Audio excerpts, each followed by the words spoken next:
Welcome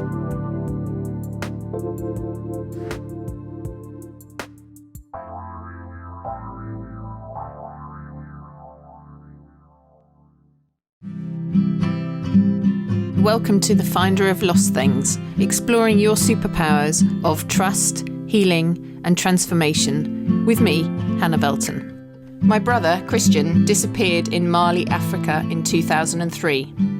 He disappeared without a trace. We lost his story, we didn't have closure, we lost so much. I was fighting and searching to find Christian when actually I just needed to sit in stillness and attract him in. I was so resistant to doing this, but I had to surrender.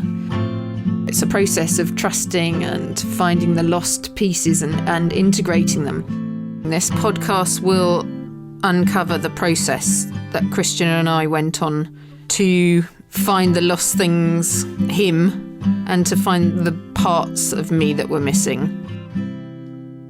And we were destined from the start to tell our story into the dark, for we were born to a great white shark.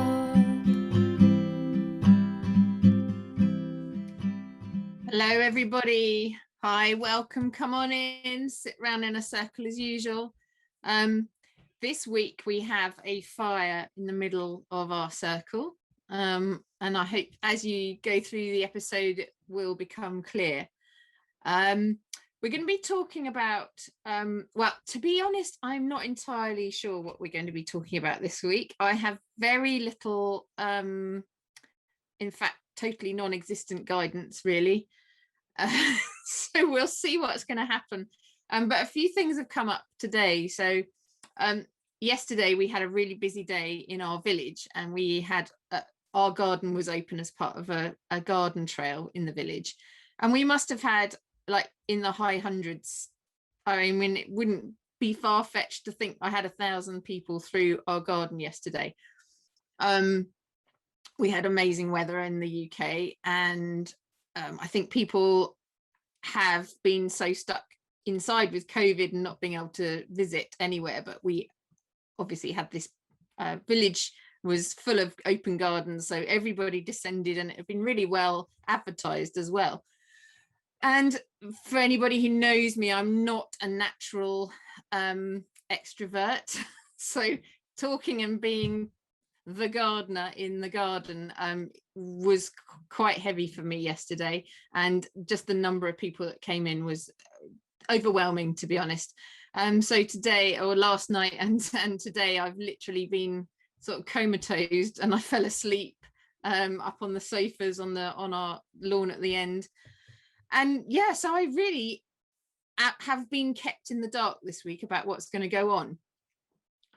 The only thing I can think of is when I talk about the fire, we have summer solstice coming, the longest day we have in the Northern Hemisphere. We have that on, I think it's on Sunday, so it's coming up.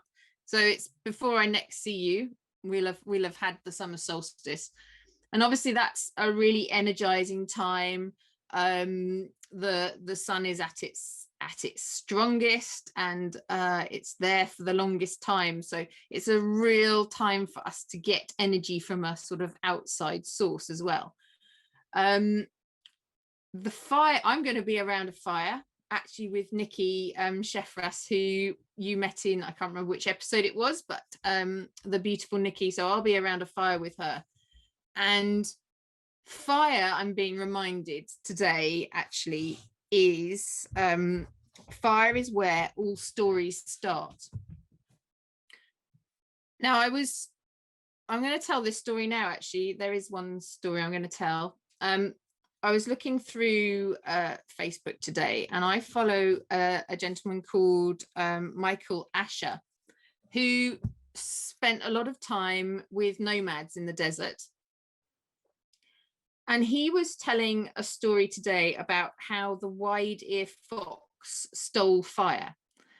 And I will précis it in a minute, but I think what needs to come from this, I was telling last episode about my name, which is the Finder of Lost Things. and how I received that on a Cornish cliff top.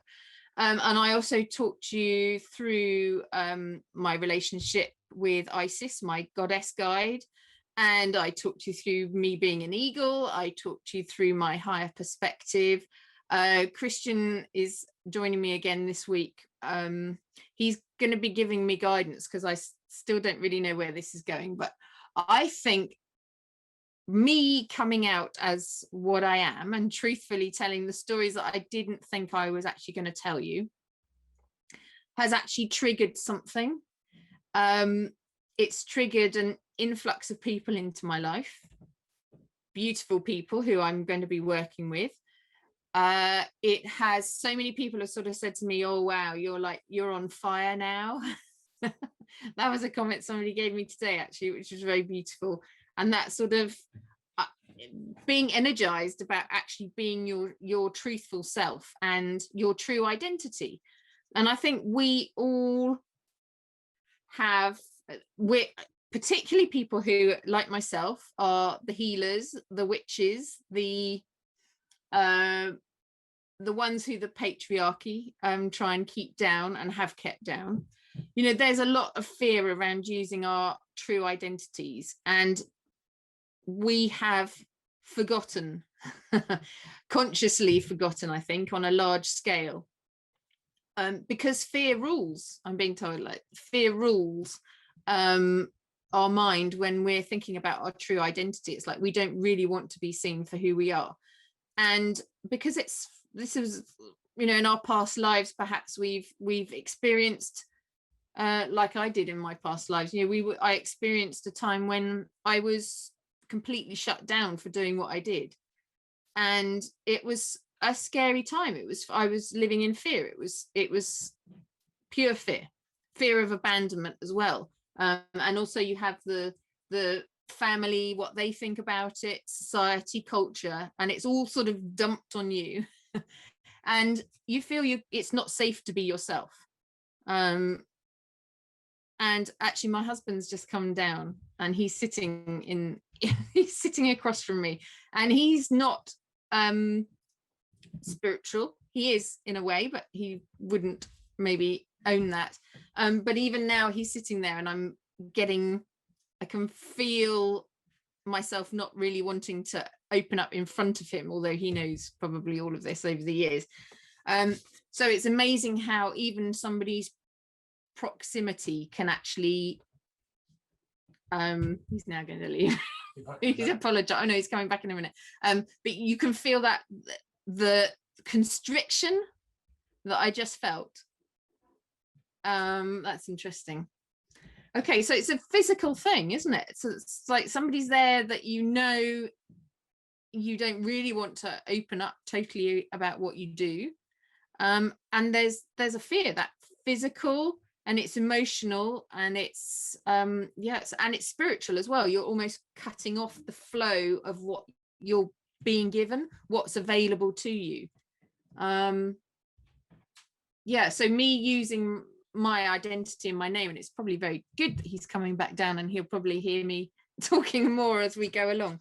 But this has really come up this week with people who, you know, we might still be going through a really tough period actually, where we're being called to be something, but we're really still resisting it, and we can't quite see the vision of what we're being given, and we don't really want to see it, to be honest. We don't want to let it in. We don't want to actually have to be who we truly are.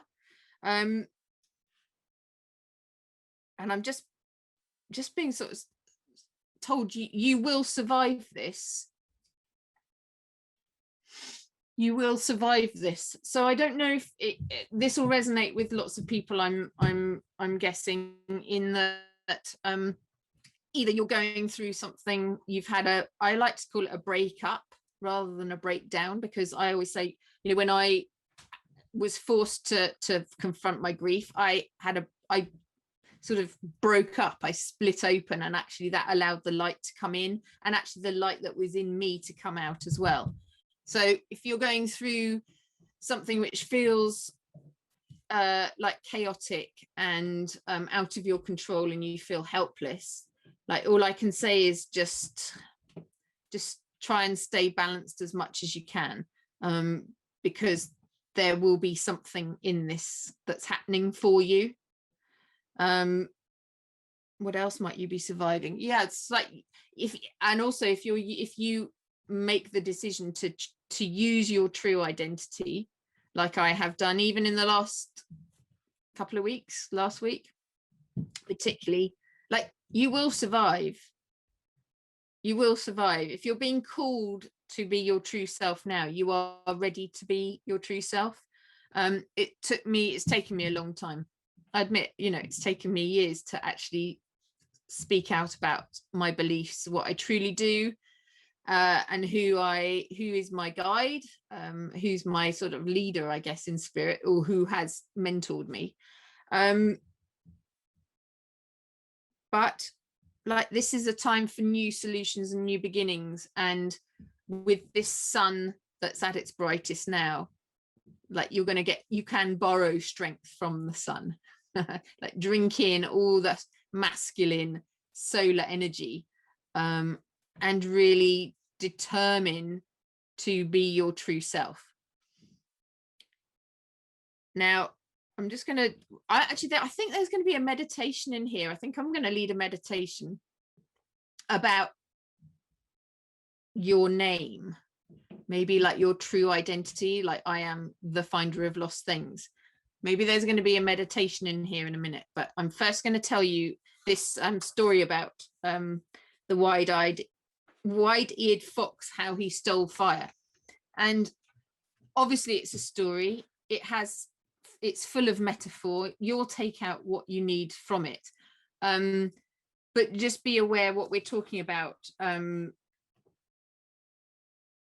That the forgetting of our true identity, and the fire, as I said before, is where all stories start, which is actually how the story starts. So Michael's in the desert with the nomads, and he's watching the fire, and he's watching, he's sort of gazing into the flames, and he's seeing images dancing there. And he says, it's like there's stories being woven in front of my eyes. And the guide says to him, fire is where all stories start. So Michael asks, well, where does fire come from?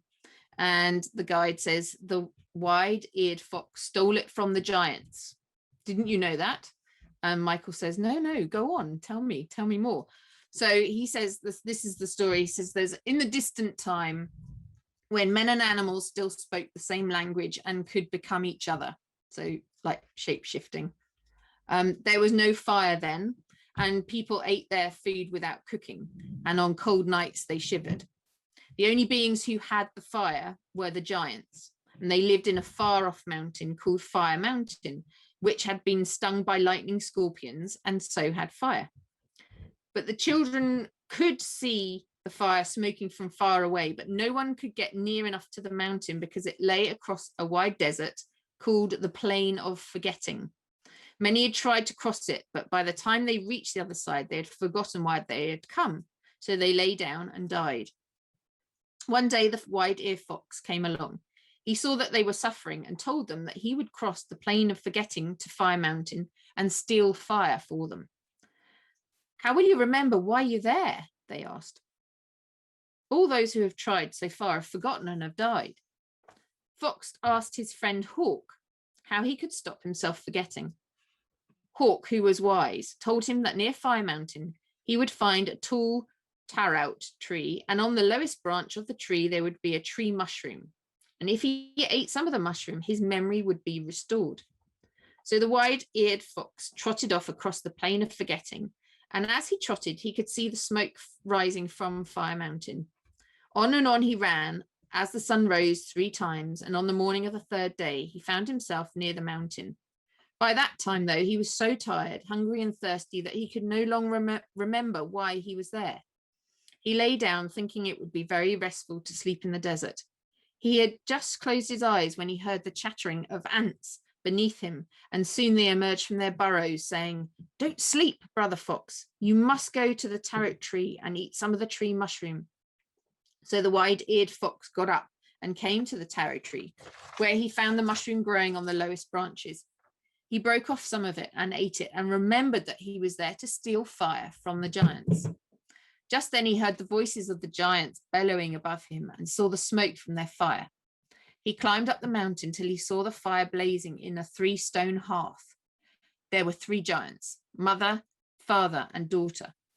All 3 had massive heads and claws instead of hands.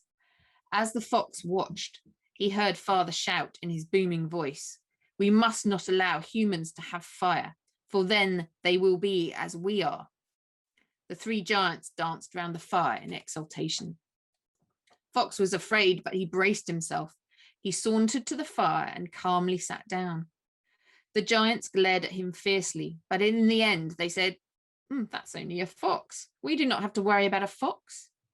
They went on dancing and dancing until until they became exhausted and fell down. Then, quick as a flash, the wide-eared fox dipped his tail in the embers so that the tip caught fire. At that moment, the giants smelled the burning fur and awoke. They saw what the fox was doing and let out great bellows of rage. The fox ran for it and dashed down the mountain with his tail on fire. The giants leaping afterwards in great strides, roaring. Father came so close that he grabbed the fox's tail with his claw. In that instant, though, Hawk swooped out of the sky and picked up the wide-eared fox in her talons. She had followed him and had watched the goings-on from a distance.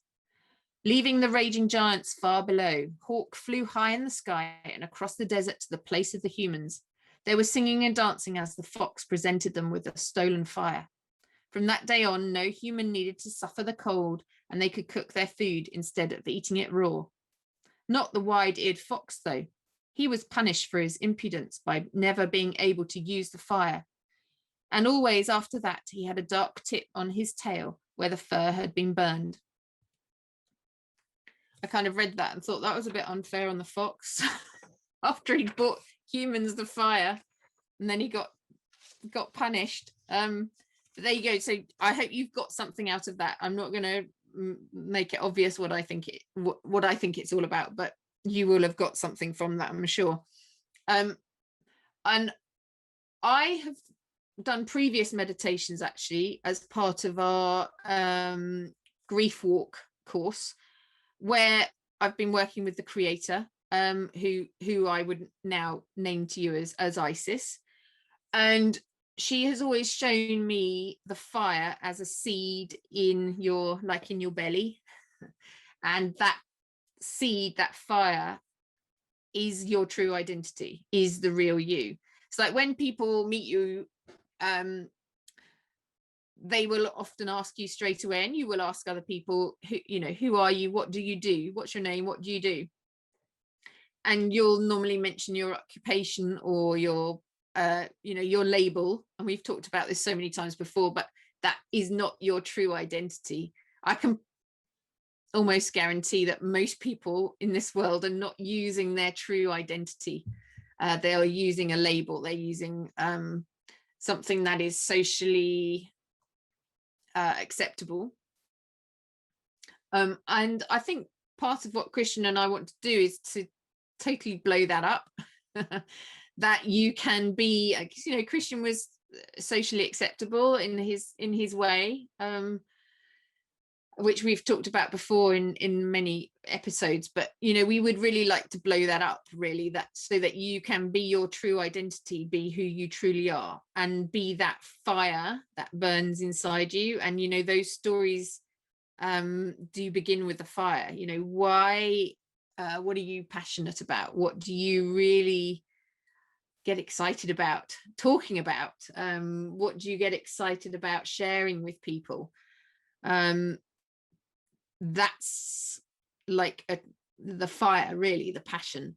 But as I've said before, there's so much fear around that, and there's this huge thing about the fear of abandonment. So if you stand up and say who you are, I always thought, this was me even a year ago, I thought I would stand up and say who I am and people would just like scatter away like rats off a sinking ship, I think is the expression. And that, you know, I'd suddenly have no friends. People wouldn't speak to me. My family would get targeted.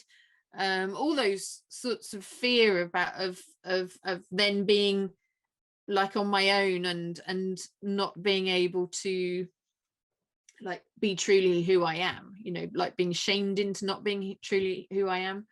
And all I can say is that like you will survive this, you will come out and you will be who you truly are. And you, by doing that, other people can see you and then they'll go, oh yeah, I want what she's got. Or, oh wow, yeah, no, I had a dream, and I had a dream. Somebody I've just talked to, actually, they've been given this image of a fire in meditation. So I'm like, oh well, that really fitted in with the few little pieces I was given today about the fire. So it's really uncovering your story, and you might find that your story runs very, very deep, and it runs ancestrally and in past lives. So there'll be things that have been handed on through your family. If you don't know your family history, and that's a clouded area that you're really intrigued, actually. I think as we get older, we get more and more interested in our family and our identity. And I've talked to people this week, actually, who don't know anything about their family history, and it's kind of been not talked about, and they are so intrigued by it. There's something in there for them. So I don't know if that's resonating with some people as well, that digging around to that digging that your family don't really want you to do. And that you need to do. All I can say is do it, because the more that things are trying to be covered up, the more they need to be exposed. I suppose I can hear like the secrets and the guilt and the shame around, and this hurts so many people. Guilt and shame around stories, around things that have happened in families, and the truth sets you free. Like, I know that I've experienced that. In fact, all our story is about the truth being free.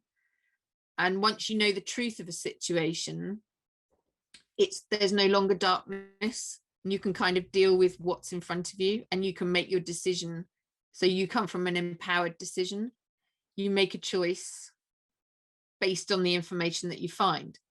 But a lot of the time, what has been covered up is actually the key to healing and key to transformation, and the key to not taking it forward through the next generations.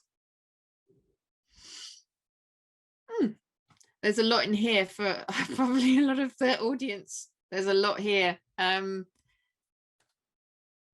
Okay, there's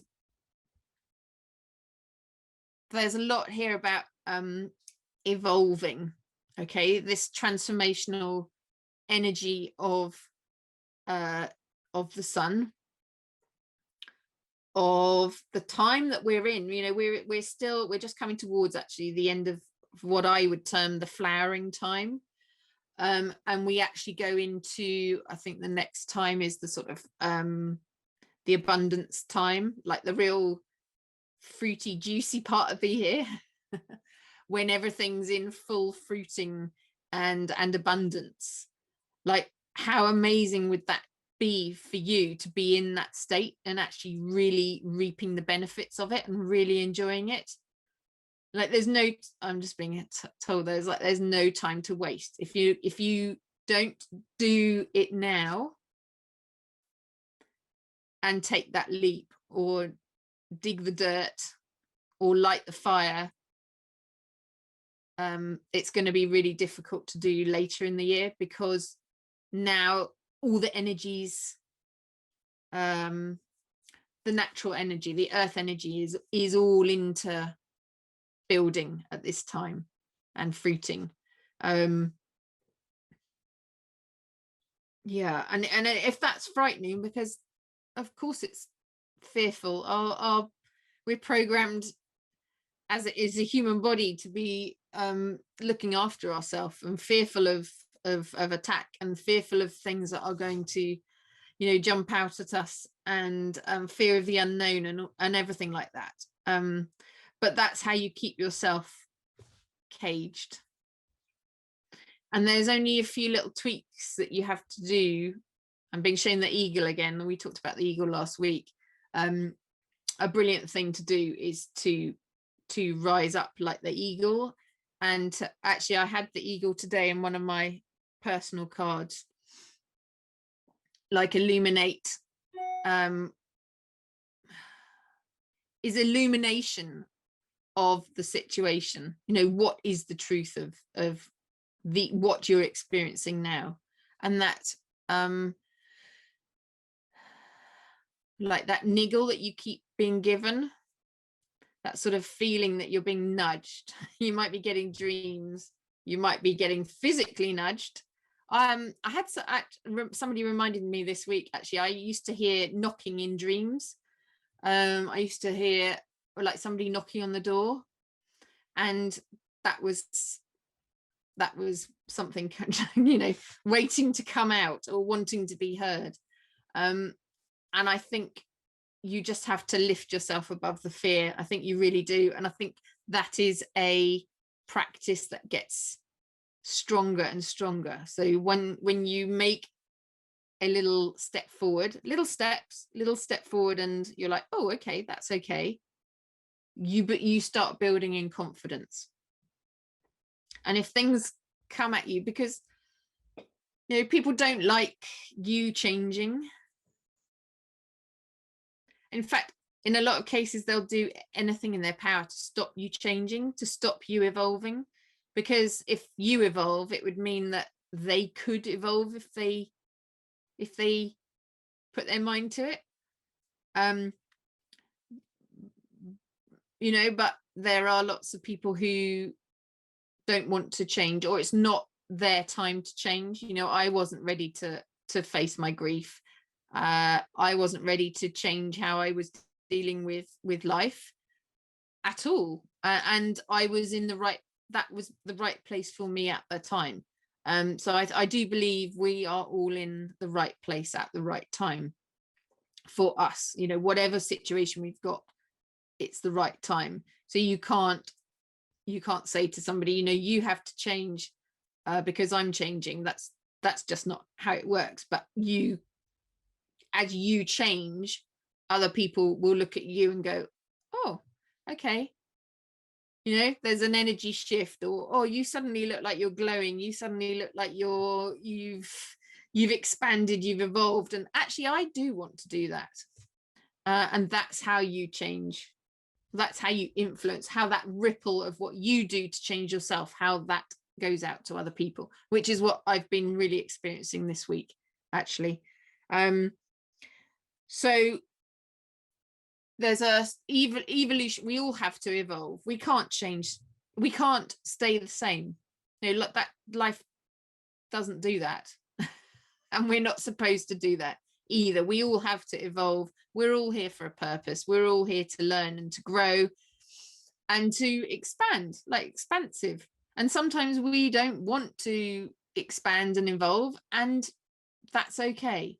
That's okay. But I think at this time of year, we are all being asked to.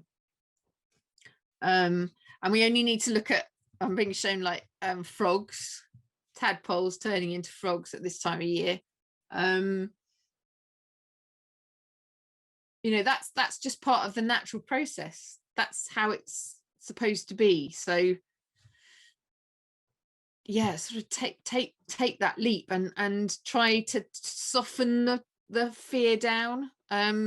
You have to acknowledge it. You have to acknowledge it, and to take the hand of fear and say, you know, it's okay, thank you for pointing this out to me and for protecting me, but I'm going to do this anyway. And this is where Christian comes in, or your guides, or whoever you have in the spiritual realm who's there for you, because you all do have guides and loved ones.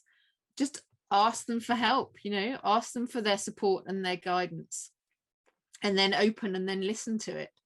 And if you're, I think for me as well, the process of evolution is a slow journey, and there's lots of layers to it. So you'll get to one layer, so that you'll shed one skin, I guess, and then evolve and grow, and then there'll be a rest time where you acclimatize to your new body and your new energetic state, and then, oh, okay, I feel comfortable now, so then we'll go up. So it's always a question of like reaching and stretching and growing, but at your own space, and in your own space and in your own time, and to not compete with other people, and not to, social media is terrible for that. You sort of see what everyone's doing and you think, oh, I should be doing this, I should be doing that, but actually the only thing you should be doing is actually listening to your heart and listening to what's ready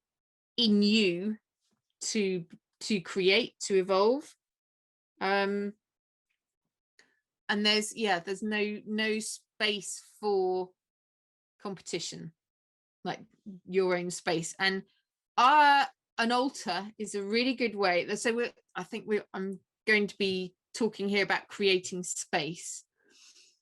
So for me, creating space means actually a physical place to sit, or to be out in nature, to go for a walk to a particular place, to a spot where you feel very at home and held and supported.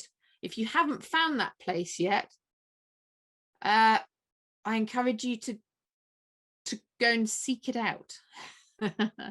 It could be a sacred site, it could be some woodland, it could be by the sea, it could be, I'm sure you know of your special place, the places where you feel comfortable. Like, say if you go on holiday and you're like, oh, this is just the place where I need to be. Obviously we can't travel as much as we were doing, but so you need to find it closer to home, and that could be, you need to seek it out.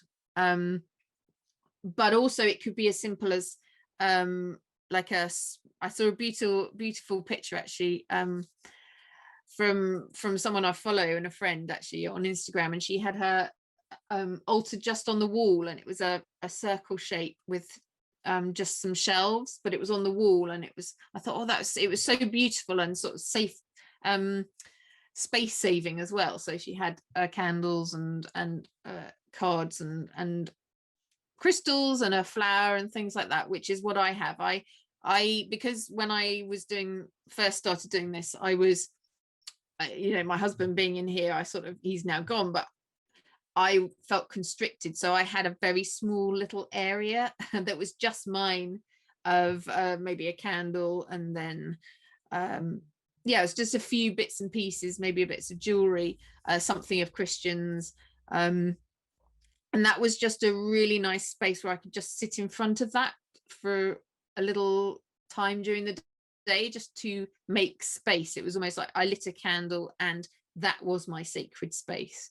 But you might find your sacred space when you are doing an activity. It could be, you know, running, swimming, you know, where you find your peace. And even in the shower, I get so many, it's like lightning in the shower. You just suddenly get, I get phrases or things that come into my head in the shower. So I guess part of my, in a busy household, part of my creating space is actually just having a shower, which is all part of the routine as well anyway. But it's just finding that space and making room for your dreams to be able to come through to you, and to be able to listen to what's trying to come through to you, and like allowing allowing, like releasing stuff so that you have space.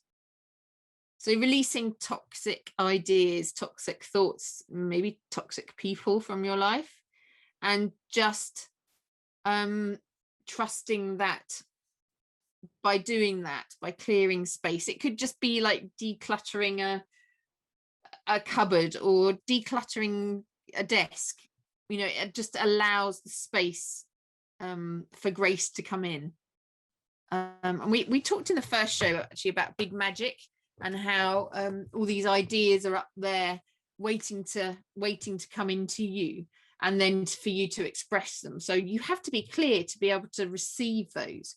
So I suppose like clearing up your computer desktop, or sorting out your finances, or at least looking at a statement and knowing your financial you know, where your finances are, at least that then gives you some clarity and some space for other things to come in.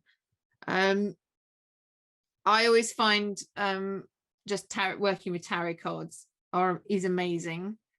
Tarot cards just really cut to the chase. And you might be thinking that you are feeling a certain way, or some issue is there for you, and then you'll do a tarot reading, or even just pick a card for the day, and it'll be something that you weren't expecting, and you'll be like, yes, actually that is the root of all of this. So tarot is a brilliant way of having that clarity. And then journal writing, I do that, free writing, and that involves just clearing the space and getting the ego out of the way, getting the chatter out of the way, and then just letting whatever's ready to come out through your writing. And yeah, you're worthy, and it like create some space, like give yourself some space, even if you're in a busy household and you've got you know, you've got children, you've got work, family, you know, you've got all these obligations on top of you. Make some space for yourself, even if it's just like a candle. And rest as well. Like, we're all great at being really busy, aren't we? Really busy, but that doesn't allow the inspiration to come in. And it might be like me, you have your inspiration in the shower in the mornings or the evenings or whenever, but out of a busy day, it's so important to carve a bit of space. But we're told that all the time, aren't we? We're told that all the time, but actually in the heat of family life and working from home, and it's even more important to carve out that space, even if it's just getting out the door. But if you're feeling uncomfortable with something at the moment, know that on the other side of it, there is the evolution, there is the growth. And like, don't hold back from it. Don't try and control it. Just sort of lean into it. Christian and I, we did this. We had this image. So I've told you about us as eagles, and we have come together in this one eagle body. And Christian, and then we've also been in a dolphin body because of our Lemurian connection. If you've been listening over the weeks, and we actually, Christian said to me, look, we can't be as animals anymore, Hannah. We've really got to be we've really got to walk properly in the human form now, because that is how we are going to fulfill our purpose. Okay, where we've been very privately, now we're in the public eye, and we need to be walking as the humans. And he actually showed me about facing what's coming towards us, because it is coming. I can feel it. I've been talking about this through the months, but I do feel it's close again. And he showed me like being a surfer over the waves. So you're not getting into the wave, you're on the top of the wave, and it's a freeing and a joyful thing. I mean, you've watched surfers, and maybe you surf, and the thrill you experience and the freedom you experience when you're actually I don't know what the term is, but when you're flowing with the wave and you're riding the wave, that's the feeling that Christian and I have now. And I hope it's coming across now, because it's a really joyful and freeing feeling. And if you want to join us on the boards riding the waves, the only way to do it is to evolve. There's no other way there's no shortcut to doing to being your true self and being your sort of like true identity. There's literally no shortcut. So I think maybe what we're going to do, we're going to try a little meditation we haven't got a huge amount of time, so hopefully, I mean, I'm guided, so we're going to be fine. But what are we going to do? Okay, identity. We're going to go in search of your true names. Now, I should say, what are we going to say? Like, you might not hear a name while you're doing this meditation, but keep open to it. It could be you're doing a branding exercise at the moment. I'm rocking, which is the flow. So if you're doing a branding exercise, or you're trying to find your true self, or you're like really tired of living a lie, and you've got this niggle, just I invite you now just to close your eyes. You might, and just see what you get. Just open and relax into it. And if you're ready to be given a name, or remember your identity, remember that plane of forgetting. You know, if it's the time for you to start remembering, like this is the time. So if you just want to just relax and close your eyes and take some breaths.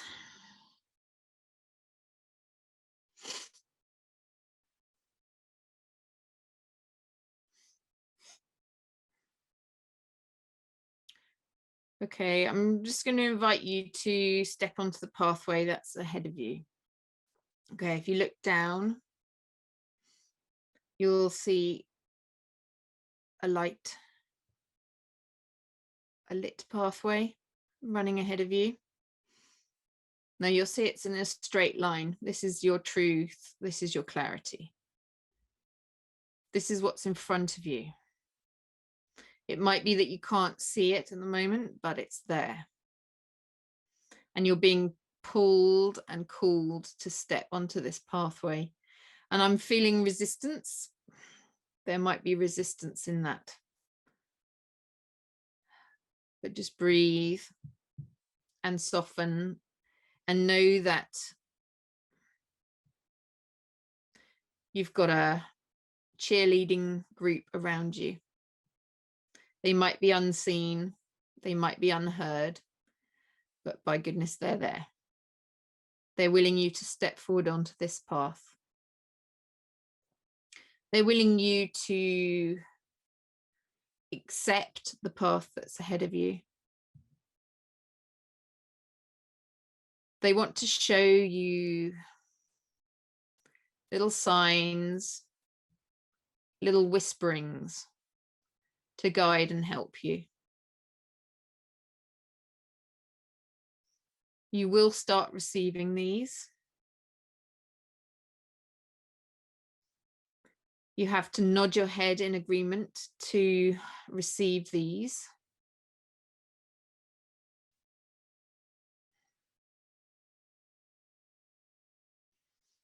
You have to just take the deep breath and nod your head. And take those first faltering steps. But as you do, the light that's on the path actually leads to the light of your soul. So if you look up from the path, In the distance, you can see your soul. You might see it as colors, you might see it as energy, but you can feel it drawing you. You can feel your body moving towards it. There's no way that you can stop the pull. So the easiest thing and the only thing you need to do is to put that foot on the path and allow yourself to be drawn forward. The light is your true self. It holds the gifts and skills that you are desiring to remember. Those gifts and skills are there to be remembered. They are there for the picking. You came here to remember them. They're all inside you, but visually it might feel easier to see them ahead of you. So all you need to do is walk. It might be that you get entangled in forests, in briars along the way, but don't ever let those fears and the thoughts of others stop you from continuing. Find a way round those fears or just slash straight through them. Don't let your energy be sapped. Don't let your energy be stagnant. If need be, rise up and fly over the brambles and the jungle. See the light ahead. Get that clarity, get that north, your true north, and just keep going. Eventually you'll get there. And when you get there, you'll realize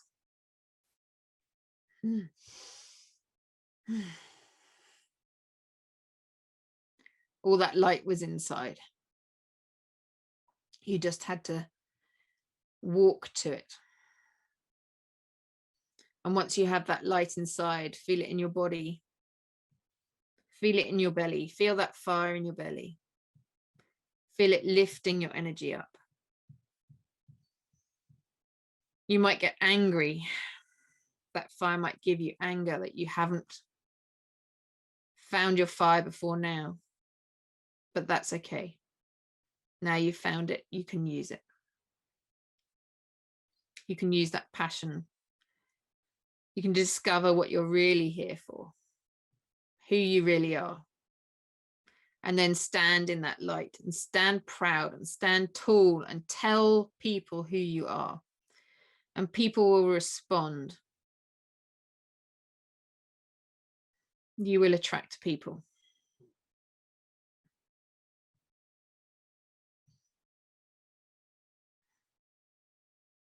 And just put your shoulders back.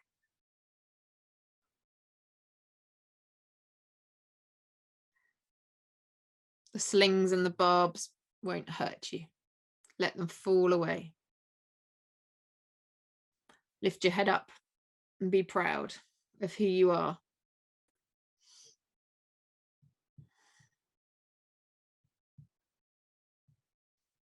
We've been waiting for you. We've been waiting for you to show yourself. And now you're here, we celebrate. And you celebrate yourself. You celebrate what you've come here to do. You celebrate your mission. You celebrate what you've come here to achieve, what you've become. And you walk in beauty this time. You follow the path with heart and you walk in beauty. You find freedom. Just feel that freedom and that stature you have when you have your identity and you know who you are, and dig your feet into the dirt. Stick in the roots and grow tall from there. Just feel the energy in your body,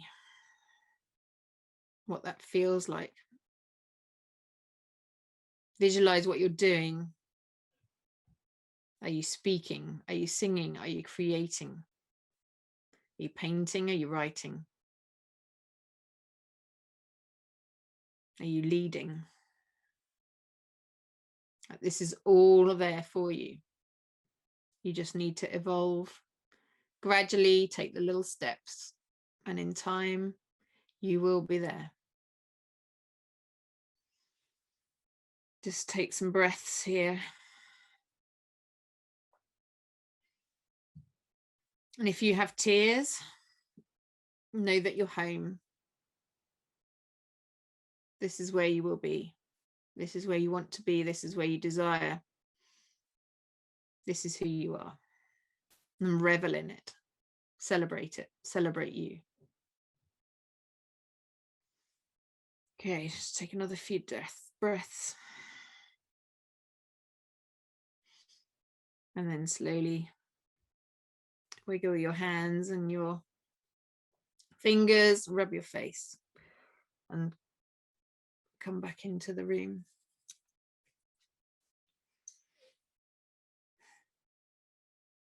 So that was just a really short meditation, and that was nicely on time. So thank you, my guides. So I hope you got something from that. Whether you heard your name, whether you saw, felt, whatever, but just know that over the coming week, let's say the week, if you're open, your guides will start dropping the little nuggets of gold in front of you. And yeah, watch out for your dreams, watch out for your intuition, conversations you hear, things that are coming into your sphere. I guess something else that's come into my sphere this week. So we had we've had eclipses this week, haven't we? We've had we actually had the lunar eclipse as well, and the solar eclipse. And the last one was shown to me as relating to things that were happening in my life in December 2020. And that was actually when I had decided to do a podcast, and I didn't know how to do it. And then Transformation Network Radio, who I'm doing this show with, producing it, they kind of came into my awareness, and I was like, now I don't need to do anything. I just need to turn up each week, speak, and they do all the background shenanigans, all the technical stuff. So I was shown the perfect way for me to do the podcast. But alongside that, I was also shown the Finder of Lost Things circle, which I need to revive now. So it's a private circle that I want to create with 21. We're looking for 21 explorers. It's going to be Christian and I running it. And I guess that meditation we've just done is I'm hearing the word showcase of the kind of thing that we will be doing within this private group. It's going to be starting in August, mid-August. If you want to know any more details about it, you just go to my website, Hannah Velten, VELTEN.online, and there's a work with us tab.